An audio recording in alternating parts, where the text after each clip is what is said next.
Hello बच्चों, let's see the question says which of the following is a pair of unlike terms. A part 4ab comma minus 3ba, b part 6a cube into b cube into c comma minus 3 into c into b cube into a cube, c part 7 into a into b comma minus ab और d part 3 into a square into b comma minus 5 into ab square। Question को solve करेंगे। देखो हमारा यहाँ पर solution की concept अगर देखो हमारे क्वेश्चन में गिवन है कि के इंटू ए बी और दूसरा गिवन है हमारा टर्म कि एम इंटू ए बी। तो ये कैसे हमारे हैं, दोनों लाइक टर्म हैं। लाइक टर्म देखो ये हमारा क्या है, ये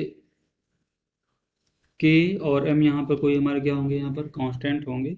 और यहाँ पर एक वेरिएबल ए है, दूसरा बी है, और यहाँ पर भी हमारा क्या ए बी है, तो लाइक टर्म होंगे। अगर हम यहाँ पर हमारा क्या ये कि मिल जाए के इंटू ए बी गामा के इंटू ए स्क्वायर इंटू बी। देखो यहाँ पर ए स्क्वायर इंटू बी है, यहाँ पर ए बी है, तो ये क्या होंगे, अनलाइक टर्म। अनलाइक टर्म तो हम इस बेसिक कॉन्सेप्ट का यूज करेंगे, इसके अकॉर्डिंग क्वेश्चन को सॉल्व करेंगे। देखिए हमारे क्वेश्चन में क्या गिवन है, which of the following is a pair of unlike terms. A part को देखते हैं तो यहाँ पर क्या गिवन है, 4ab minus comma minus 3ab, यहाँ पर भी ए बी है, यहाँ पर भी ए बी है।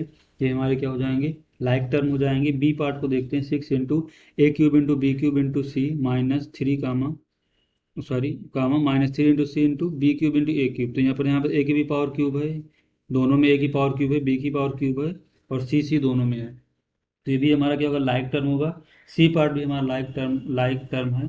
और डी पार्ट में देखते हैं, यहाँ पर ए स्क्वायर इंटू बी है, 3 इंटू ए स्क्वायर इंटू बी, यहाँ पर है कामा माइनस 5 इंटू ए इंटू बी स्क्वायर। यहाँ पर पावर किस पे है, 2 ए पे है, यहाँ पर हमारा क्या है, बी पे पावर 2। तो ये कैसे हमारा अनलाइक टर्म हो जाएगा। तो इसके अकॉर्डिंग हमारा ऑप्शन डी क्या होगा, करेक्ट होगा।